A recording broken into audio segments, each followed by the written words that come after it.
നാളെ ഈ ദുനിയാവിന്റെ തൊലിപ്പുറത്ത് ഞാൻ ഉണ്ടാവില്ല. നാളെ നിന്റെ കുടുംബത്തോടൊപ്പം, നാളെ നിന്റെ ഭാര്യയോടൊപ്പം, നിന്റെ മക്കളോടൊപ്പം ഈ ദുനിയാവിൽ നീ ഉണ്ടാവില്ല എന്ന ചിന്തയുണ്ടായാൽ നിന്റെ ഹൃദയം നന്നാകുമെന്ന് ആദരവായ പ്രവാചകൻ നബി മുഹമ്മദ് മുസ്തഫ സല്ലല്ലാഹു അലൈഹി വസല്ലം. നാളെ ഈ ദുനിയാവിൽ നമ്മൾ ഉണ്ടാവില്ല. എന്റെ പ്രിയമുള്ള സഹോദരങ്ങളെ, നാളെ ഈ ദുനിയാവില് നമ്മൾ നമ്മുടെ ഭാര്യയോടൊപ്പം മക്കളോടൊപ്പം കാണില്ല എന്നൊരു ചിന്ത നമ്മുടെ ഹൃദയത്തിൽ ഉണ്ടായാൽ നമ്മുടെ ഹൃദയത്തിൽ നന്മയുണ്ടാകുമെന്ന് നബി മുഹമ്മദ് മുസ്തഫ സല്ലല്ലാഹു അലൈഹി വസല്ലം. നമുക്കറിയാം, ഇന്നലെ രാത്രി മുതൽ നമ്മുടെ എല്ലാവരുടെയും ഫോണുകളിൽ മാധ്യമത്തിലൂടെ വാട്സാപ്പിലൂടെ എല്ലാവരും കണ്ട കേട്ട ഒരു വാർത്തയുണ്ട്. നമ്മളെ ഒരുപാട് ചിരിപ്പിച്ച, നമ്മളെ ഒരുപാട് സന്തോഷിപ്പിച്ച, ഒരുപാട് മിമിക്രിയിലൂടെ ജനഹൃദയങ്ങളിലേക്ക് കടന്നു ചേർന്ന കലാഭവൻ നവാസ് എന്ന പ്രിയപ്പെട്ട കലാകാരൻ നമ്മോട് വിട പറഞ്ഞു പോയി. അദ്ദേഹം ഇന്ന് ആലുവ ടൗൺ ജുമാ മസ്ജിദിന്റെ ഖബർസ്ഥാനിലാണ്. അള്ളാഹു കരുണയുള്ളവനാണ്, അള്ളാഹു എല്ലാം അറിയുന്നവനാണ്. പടച്ചവൻ അദ്ദേഹത്തിന് മഗ്ഫിറത്തും റഹ്മത്തും നൽകി അനുഗ്രഹിക്കട്ടെ. എന്റെ പ്രിയമുള്ള സഹോദരങ്ങളെ, അദ്ദേഹത്തിന്റെ ജോലിയുടെ ഭാഗമായി ആ ജോലി കഴിഞ്ഞ് 2 ദിവസം റെസ്റ്റ് ഉണ്ട്. അത് കഴിഞ്ഞ് 4-ാം തീയതി തിരിച്ച് തന്റെ ജോലിയിൽ താൻ പ്രവർത്തിക്കുന്ന തന്റെ മേഖലയിലേക്ക് ജോയിൻ ചെയ്താൽ മതി എന്ന് പറഞ്ഞപ്പോ ആ 2 ദിവസം തന്റെ ഭാര്യയോടും തന്റെ മക്കളോടൊപ്പം കഴിയണം. താൻ താമസിക്കുന്ന ഹോട്ടലിൽ നിന്നും ഏകദേശം 1 മണിക്കൂറോളം യാത്രയുള്ളൂ തന്റെ ആലുവയിലുള്ള തന്റെ വീട്ടിലേക്ക്. പ്രിയപ്പെട്ട ഭാര്യയെ വിളിച്ചിട്ട് പറഞ്ഞു, നീ 2 ദിവസം കഴിഞ്ഞേ വർക്കുള്ളൂ, അതുകൊണ്ട് ഞാൻ വീട്ടിലേക്ക് വരികയാണ് എന്ന് പ്രിയപ്പെട്ട ഭാര്യയോട് പറഞ്ഞ നവാസ് എന്ന കലാകാരൻ. എന്റെ പ്രിയമുള്ള സഹോദരങ്ങൾ, അദ്ദേഹം ഹോട്ടലിലേക്ക് പോയി. അദ്ദേഹത്തിന് നെഞ്ചുവേദന അനുഭവപ്പെട്ടു, കുഴഞ്ഞു വീണ് മരണപ്പെടുകയുണ്ടായി. അദ്ദേഹത്തിന് ഒരു ഇന്റർവ്യൂ കാണാൻ ഇടയായിട്ടുണ്ട്. അദ്ദേഹം ഒരു ഇന്റർവ്യൂവിൽ പറയുന്നുണ്ട്, നമ്മുടെ ജീവിതം എന്ന് പറയുന്നത് അത് ഏത് നിമിഷവും ഇവിടെ നിന്നും വിട പറഞ്ഞു പോകേണ്ട ജീവിതമാണ്. നാളെ കാണാമെന്ന് നമ്മൾ പലരോടും പറയുന്നുണ്ട്, പക്ഷേ നാളെ നമ്മൾ കാണണമെന്നില്ല. അതെല്ലാം നമ്മുടെ സൃഷ്ടിച്ചിരിക്കുന്ന പടച്ചവന്റെ കയ്യിലാണുള്ളത്. നമ്മൾ പലരെയും കാണാമെന്ന് നമ്മൾ പറയും, പക്ഷെ നമ്മൾ കാണണമെന്നില്ല.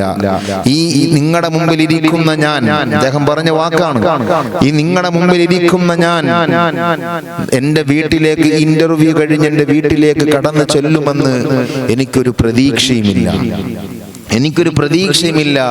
അതുകൊണ്ട് നമ്മുടെ ഈ ജീവിതം എത്രത്തോളം നന്നായി ജീവിക്കാൻ കഴിയോ അത്രത്തോളം നന്മയോടുകൂടി ജീവിക്കണമെന്ന് അദ്ദേഹത്തിന്റെ ഇന്റർവ്യൂ കുറച്ച് സമയം മുമ്പ് ഞാൻ കാണാനിടയായി. അദ്ദേഹത്തെ കുറിച്ച് പലരും നന്മയല്ലാതെ മറ്റൊന്നും പറയുന്നില്ല. പലരുടെയും ഫേസ്ബുക്ക് പോസ്റ്റിലൂടെയും പലരുടെ എല്ലാവിധ അവരുടെ നാവിലൂടെ കടന്നു വരുന്നത് കലാഭവൻ നവാസ് എന്ന കലാകാരൻ. അദ്ദേഹം പുഞ്ചിരിയോടുകൂടി എല്ലാവരോടും പെരുമാറുന്ന മനുഷ്യനായിരുന്നു. അള്ളാഹു അദ്ദേഹത്തിന് മഗ്ഫിറത്തും റഹ്മത്തും നൽകട്ടെ. ആ കുടുംബത്തിന് അള്ളാഹു ക്ഷമ പ്രദാനം ചെയ്യുമാറാകട്ടെ. ഇതാണ് നമ്മുടെ ജീവിതം. ഇതാണ് എൻ്റെ പ്രിയമുള്ള സഹോദരങ്ങളെ, സഹോദരിമാരെ, നമ്മുടെ ജീവിതം. നാളെ കാണാമെന്ന് പറയുന്ന പലരെയും നമ്മൾ കാണണമെന്നില്ല. നിങ്ങളുടെ മുമ്പിൽ നിന്ന് സംസാരിക്കുന്ന ഞാൻ ഈ സംസാരം കഴിഞ്ഞ് ഞാൻ ജോലി ചെയ്യുന്ന തിരുവനന്തപുരം ജില്ലയിൽ വെയിലൂർ മുസ്ലിം ജമാഅത്തിലേക്ക് കടന്നു ചെല്ലുമോ എന്ന് എനിക്കറിയില്ല. എന്റെ വരവും കാത്തിരിക്കുന്ന എന്റെ പ്രിയപ്പെട്ട ഉമ്മയുടെ മുമ്പിൽ, പ്രിയപ്പെട്ട ഉപ്പയുടെ മുമ്പിൽ, എന്റെ ഭാര്യയുടെ, എന്റെ മക്കളുടെ മുമ്പിൽ ഞാൻ ലീവിന് എത്തുമോ എന്ന് എനിക്കറിയില്ല.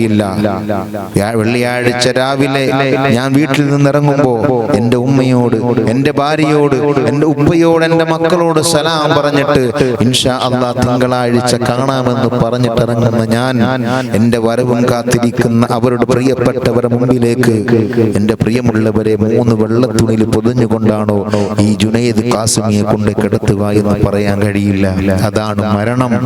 അതാണ് മരണം. ഏത് നിമിഷവും നമ്മൾ ആ മരണത്തെ അഭിമുഖീകരിക്കേണ്ടവരാണ്. ക്ഷണിക്കപ്പെടാതെ നമ്മുടെ വീട്ടിലേക്ക് കടന്നു വരുന്ന ഏക അതിഥി അത് മരണമാണ്. അല്ലാഹുവിന്റെ വിശുദ്ധമായ ഖുർആൻ പറഞ്ഞതുപോലെ കുല്ലു നഫ്സിൻ ദാഇഖത്തുൽ മൗത്ത്, മരണം എന്നുള്ളത് എല്ലാ ശരീരവും രുചിക്കുന്ന ഒരു കാര്യമാണ് മരണം. അതുകൊണ്ട് എൻ്റെ പ്രിയപ്പെട്ട സഹോദരങ്ങളോട് ഹൃദയം നന്നാവണോ, നന്മയുള്ള ഹൃദയമാകണോ. എന്നാൽ എൻ്റെ പ്രിയമുള്ളവരെ, ഒന്നാമതായി റസൂലുള്ളാഹി പഠിപ്പിച്ചത് നീ മരണത്തെക്കുറിച്ച് ചിന്തിക്കണമെന്നാണ്. നീ മരണത്തെക്കുറിച്ച് ചിന്തിക്കണമെന്നാണ്.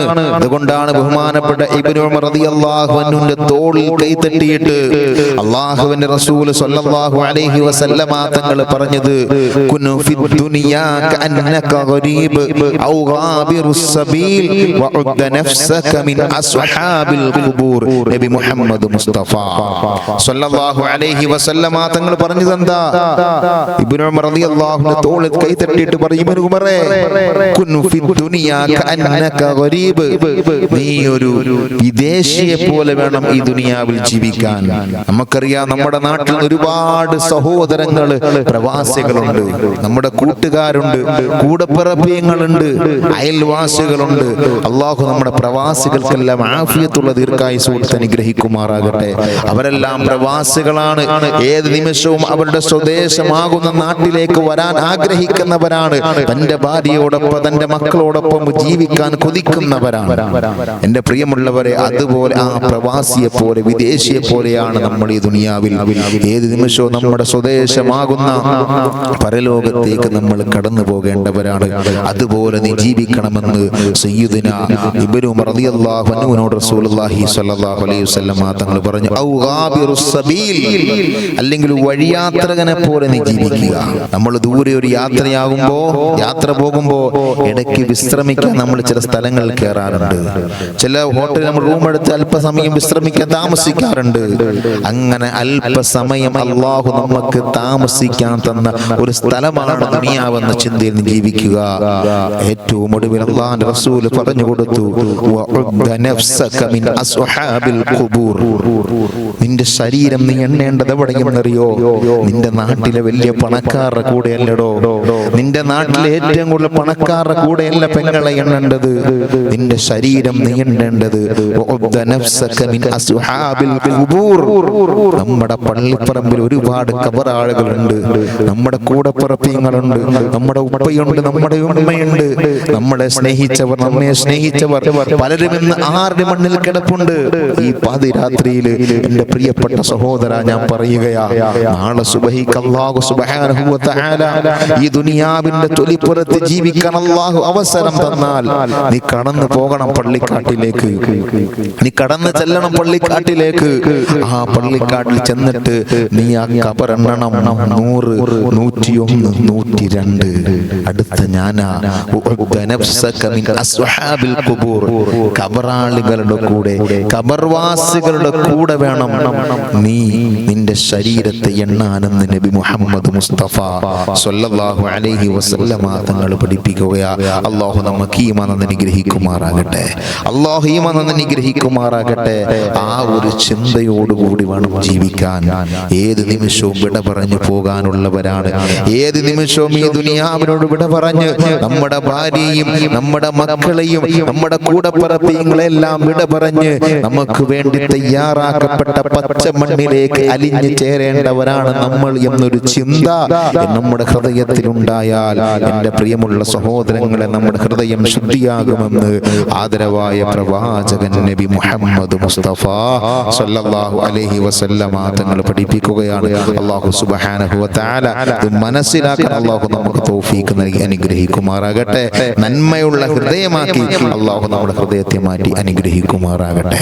ആദരവായ പ്രവാചകൻ നബി മുഹമ്മദ് മുസ്തഫ സ്വല്ലല്ലാഹു അലൈഹി വസല്ലമ തങ്ങൾ മദീന പള്ളിയിൽ ഇരിക്കുന്ന സമയത്ത് തന്റെ പ്രിയപ്പെട്ട സഹാബത്തിനോട് വളരെ പ്രധാനപ്പെട്ട ഒരു കാര്യം പറഞ്ഞു കൊടുക്കുകയാണ്.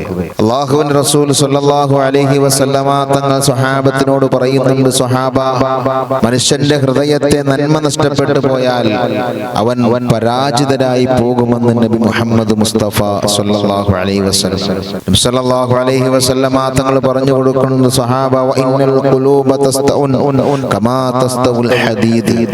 മനുഷ്യന്റെ ഹൃദയത്തെ സംബന്ധിച്ചിടത്തോളം ആ ഹൃദയം എന്ന് പറയുന്നത് തുരുമ്പ് പിടിച്ചു പോകും.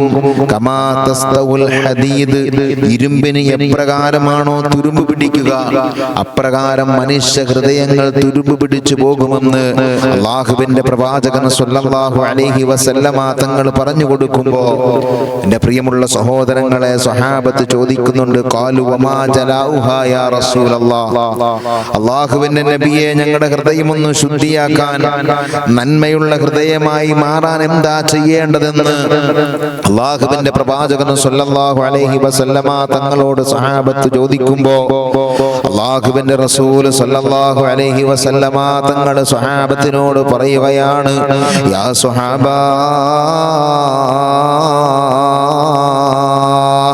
ഞാൻ നിങ്ങൾക്ക് രണ്ട് കാര്യങ്ങൾ പഠിപ്പിച്ചു തരാം സ്വഹാബത്തെ, ഞാൻ നിങ്ങൾക്ക് രണ്ട് കാര്യങ്ങൾ പഠിപ്പിച്ചു തരാം സ്വഹാബത്തെ. ആ കാര്യങ്ങൾ നിങ്ങളുടെ ജീവിതത്തിൽ കൊണ്ടുവന്നാൽ നിങ്ങളുടെ ഹൃദയം ശുദ്ധിയാകുമെന്ന് നബി മുഹമ്മദ് മുസ്തഫ സ്വല്ലല്ലാഹു അലൈഹി വസല്ലമ തങ്ങൾ പറഞ്ഞു കൊടുക്കുമ്പോ എൻ്റെ പ്രിയപ്പെട്ട സഹോദരങ്ങളെ, ഒന്നാമതായി അല്ലാഹുവിന്റെ റസൂല് പറയുന്നത് എന്തെന്നറിയോ? മനുഷ്യ ഹൃദയം നന്നാവണോ? എടോ, നിന്റെ ഹൃദയം നന്നായി നന്മയുള്ള, സ്നേഹമുള്ള, കരുണയുള്ള, അനുകമ്പയുള്ള ഹൃദയമായി നമ്മുടെ ഹൃദയങ്ങൾ മാറാ. ഒന്നാമതായി റസൂലുള്ള പറഞ്ഞു കൊടുക്കുന്നത് ദിക്റുൽ മൗത്ത്, മരിക്കുമെന്നുള്ള ചിന്ത ഹൃദയത്തിലുണ്ടാവലാണ്. മരിക്കുമെന്നുള്ള ചിന്ത ഹൃദയത്തിലുണ്ടാവലാണ്. എൻ്റെ പ്രിയമുള്ള സഹോദരങ്ങളെ, ബഹുമാനപ്പെട്ട സഅദ് ഇബ്നു മുആദ് റളിയല്ലാഹു അൻഹു അല്ലാഹുവിന്റെ റസൂലിന്റെ ചാരത്തേക്ക് കടന്നു വന്ന് ചോദിക്കുന്നുണ്ട്, യാ റസൂലല്ലാഹ്, അല്ലാഹുവിന്റെ നബിയേ, എൻ്റെ ഹൃദയം ഒന്ന് ശുദ്ധിയാകണം നബിയേ, എനിക്ക് നന്മയുള്ള ഹൃദയമുണ്ടാവണം നബിയേ, സ്നേഹത്തിന്റെ ഹൃദയമുണ്ടാവണം നബിയേ. ആ സമയത്ത് റസൂലുള്ള പറയുന്നുണ്ട്, സഅദേ, വഅമൽ ലി ആഖിറതിക കഅന്നക തമൂതു ഗദാ,